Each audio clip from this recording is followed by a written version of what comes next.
So tell me how you arrest someone, because I saw the shooting in Atlanta, and that guy seemed to be totally cool, and then all of a sudden he flipped on a dime and just went crazy. And there's no way they could have put him into cuffs, which they were trying to do, if they wouldn't have pinned him to the ground. So, John, how is a police officer with somebody who's fighting them, how is he supposed to keep them down without putting his weight on the main part of their body? Yeah, that's correct, and then you've nailed it. Putting their weight on the main part of the body, and let's keep in mind that this is not a George Floyd situation where there was pressure on the neck, but this is a situation where it could be 5 seconds for me. And that might not happen. The safest way to take try to get him up as quickly as possible.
I was a New York City police officer for a very short time in 1992, and at that time I believe there was around 2,100 murders. Now, last year, I think it was around 300. That's nothing short of miraculous. Now, could we have done things better? Of course we could. But what you're seeing now is a reversal of this. And, you know, the one thing you want is officers to come to work and feel like they're wanted and needed and appreciated, respected, and valued. Because when you do that, they're going to go out and they're going to interact with the community and value and respect and listen to what they have to say. It's really a win-win situation. So what we're trying to do here is just to bring, you know, a little, listen, at the end of the day, I'm responsible for the city of Yonkers and police commissioner there. I work at the behest of the mayor. And, you know, this was just something that I'm not going to go down this road. I see bad things as a result of it. I see rising crimes. You know, and look, this is just one example of steps that have been taken without talking to the experts in the NYPD. And like I said, they're the light. They have gone all over the world. People have come from all over the world to learn how the NYPD does policing. So when they say something like this is a problem, and again, I don't believe, I'm not going to speak to Commissioner Shea, but it's my understanding, they're fine with the chokehold ban. It's the knee on the back, the knee compressing the chest that is the issue. And I think when you explain it to people, like you and I are talking right now, I think the overwhelming majority of people are going to say, okay, yeah, I get that. But right now it seems like the most shrill, the loudest minority, like if you scream the loudest in the minority group, minority that just wants to yell and scream, you're taking away reasonable common sense. You're taking away people that are willing to listen and go back.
Sure. And this goes to just your general feeling with what's going on, let's say, right now in Portland.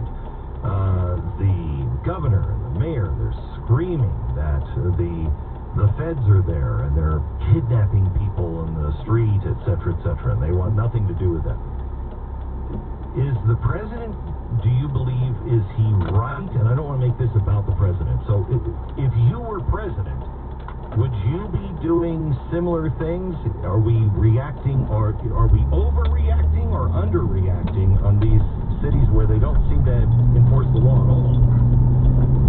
It's a great question, because in a democracy, these are the steps that Western civilization has to take to get where they need to be. Like there was a transformation when, like I said, the 2,300 murders in New York City. People got to the point where they said enough is enough, and we need really good, clean crime strategies to get us where people feel safe and secure. It's the same thing in Portland. There's going to be a consequence for lawlessness. There is. And you hope that people will take a look at it and say, I don't think this is exactly the good way to go, that, we have elected leadership saying, well, we have to let people vent. But venting is one thing. It's okay to say how you feel. It's okay to be frustrated and angry. It's not okay to damage property. It's not okay to try to hurt police officers. And I think what you're seeing there is really irresponsible among elected leadership, and you hope that eventually people will take notice of it and say, this just isn't the way we can do things. I mean, it's 55 days now, and it's $30 million worth of property damage. Like, at what point does anyone say, this is a disaster? We have to try to figure out a way to secure and reclaim the streets and not allow people to get hurt, not allow lawlessness. That's the answer. So, it's solely the same thing with the decisions made here. It lays at the feet of the elected officials. And someday you hope there are consequences and people say, I don't want to live through this again. This is not